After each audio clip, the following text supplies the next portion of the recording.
from Maryland. Thank you, Mr. Chair. I want to commend you and the ranking member on your joint statement and for holding this hearing that we might all at least attempt to try to get some answers. Some of us, Ms. Cheadle, grew up in an era not too unlike what we see today in terms of political violence. And some of us remember the November 22nd, 1963 assassination of President Kennedy. Some of us, like myself, remember 2 days later when Jack Ruby on live TV shot and killed Lee Harvey Oswald. We've seen over and over and over since that time these kind of attempts, whether it was the assassination of Martin Luther King or Bobby Kennedy, or the attempted attack on George Wallace in Laurel, Maryland, the shooting in 1981 of Ronald Reagan, our friend and colleague Steve Scalise shooting here in D.C., and the unfortunate attack on Paul Pelosi, and now this matter regarding former President Trump. Let me try, if I might, to take another walk at this. People just assume that whoever is in charge takes full responsibility when there's never been, at least on this magnitude and scale, this sort of failure. So when members ask you, are you going to resign, and you say you have no intention to, they are perplexed, like many people who watch what's going on. And there's some things I just don't understand. Why was the building, the ARG building, placed outside of the perimeter when clearly it was close enough for someone to launch an attack? So again, sir, we are looking into all of the details of how the advance was comprised, but I can tell you that there was overwatch on that building provided that day. By a drone? I'm not going to get into the specifics of technology or assets that were used in this forum. Well, I think it's fair to say the overwatch failed because the shooter got up on the roof and stayed there for a while, and people had pointed him out. So do you think that your overwatch was a failure in that case? I think that we need to know the full details to understand how this occurred. And why was the rooftop left naked to begin with? Can you tell us that, considering it was within the line of sight and so very close?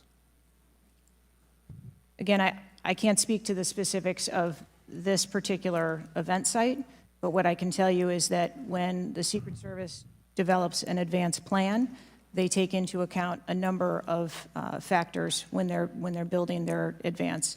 If there are buildings or areas of concern, and overwatch is one of those mitigations that they want to put in place, then they will cover off areas of responsibility.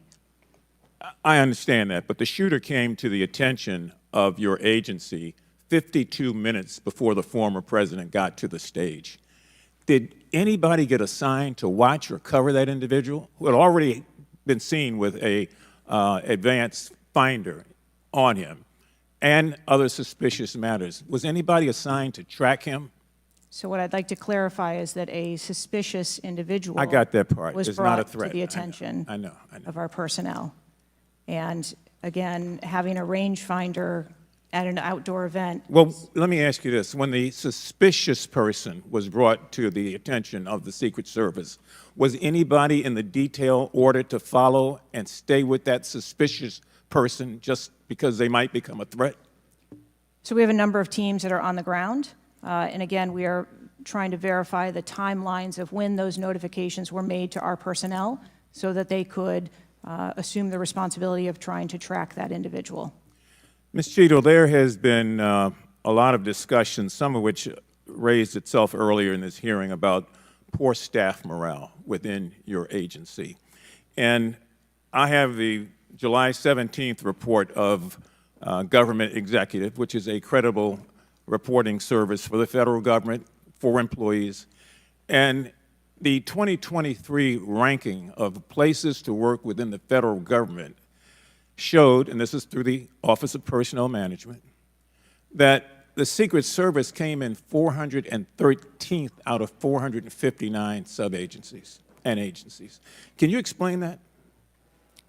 Certainly. What I can tell you is the Secret Service is a difficult job. It challenges our employees daily. It's holidays, it's weekends, it's no leave periods. But Madam, people come to work knowing that. You do explain that when you hire somebody. They know that. It's the same with other agencies. They miss holidays. They come to work at odd hours. But to be one of the worst places to work within the federal government, 413 out of 459? I just need an explanation. What do you think as the director there? I think that this, And that's the last question, but please answer Mr. Mfume's question. I think that this is a challenging job. I think that it's a challenging environment to be in law enforcement, and we do have a no-fail mission. And our folks are tasked with that every day, 365 days of the year. But I can tell you I've also taken a number of measures since I've been the director to recruit and retain and stem the tide of attrition in our agency, which will hopefully alleviate some of that. Thank you, Mr. Chairman. Chair now recognizes Mr. Sessions from Texas. Mr. Chairman, thank you very much. I join in